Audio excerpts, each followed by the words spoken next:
Hey guys, what's up? I'm Rohit Khurana, host of Intellect Digest, and these are the Redmi Note 8 series devices. This is the Redmi Note 8 and this is the Redmi Note 8 Pro, and we have got both with us, and we are going to tell you 8 major differences between these two phones. So without further ado, let's get started with this comparison.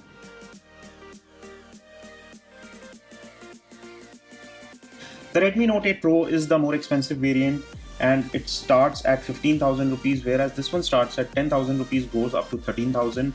If you compare them side by side, you have the 464 at 10,000 rupees, 6128 at 13,000 for the Redmi Note 8, whereas this one comes with 664, 6128 and 8128 price at 15, 16 and 18,000 respectively. If you compare the equivalent variants of 6128 of both, this one is at 13,000 and this one is at 16,000. So there is roughly 3,000 rupees price difference.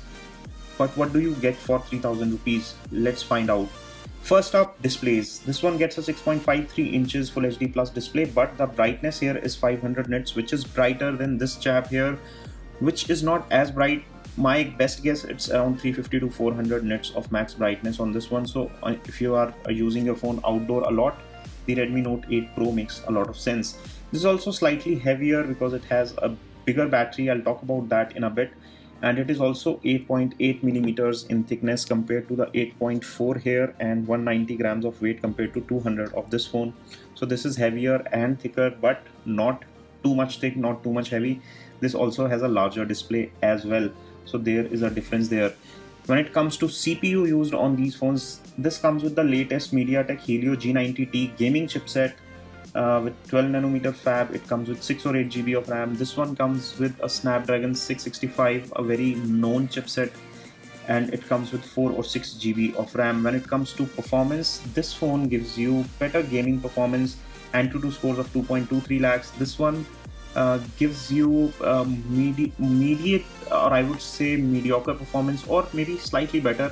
In its price segment, it's actually really good. It's around 1.7 lakhs, but if you compare it to Note 8 Pro, it is slightly lower. So if you're planning to play a lot of games, the Redmi Note 8 Pro is the better phone to go with. When it comes to cameras, there is again a major difference. On the front, you have a 20 megapixel camera here and a 13 megapixel camera here, and on the rear, you have a 48 megapixel main camera on the Note 8, whereas there is a 64 megapixel on the Note 8 Pro. There are 3 more cameras here: 8 megapixel ultra wide, 2 megapixel depth and 2 megapixel macro, which are the same on this one as well: 8 megapixel ultra wide, 2 megapixel depth and 2 megapixel macro camera. When it comes to shots taken with these two phones, they both take really good pictures. If I show you the selfies and the pictures that we have taken with these phones, they are quite comparable. But no doubt, a 20 megapixel camera sensor gives you more detailing and more information compared to a 13. So there is definitely some difference. The display is also slightly warm here compared to this one, as you can see. If you compare the other shots as well, there's a slight difference in quality. If you look at the rear facing camera shots, the clarity here is slightly more because this is a 64 megapixel sensor compared to a 48 megapixel here. So you can expect better pictures from the primary sensor. However, from the wide angle camera, you can expect similar pictures. The macro shots are also quite comparable. We took some close-ups here with the macro lens, and they are fairly comparable on both these phones. So I'm not disappointed with either. In their respective price segments, they are pretty good and they offer excellent cameras. So in terms of cameras, both are pretty good. When it comes to battery, this one has a 4500 mAh battery, whereas this one gets a 4000 mAh battery. So you get a bigger battery by spending some more money here and more performance. So which one should you buy? I'm leaving Best Buy links to both the phones in the description section with best deals and discounts if you want to pick either of them.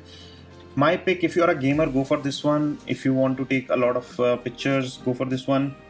But if you don't play a lot of games and if you casually take pictures, this one is also pretty good, and for day-to-day use, this one should not disappoint you at all. If you're on a tight budget, go for this one. If you're not, then go for this one. So it's a very simple and easy choice to make. So go ahead and get one which suits your need better. They both are excellent phones in their price category. This is all we have on this video. If you enjoyed watching it, give us a thumbs up. Best Buy links in the description section if you want to buy either of these. Press the subscribe button and the bell icon for latest video updates. Thanks for watching this one. This is your host Rohit Khurana signing off. Thanks for watching.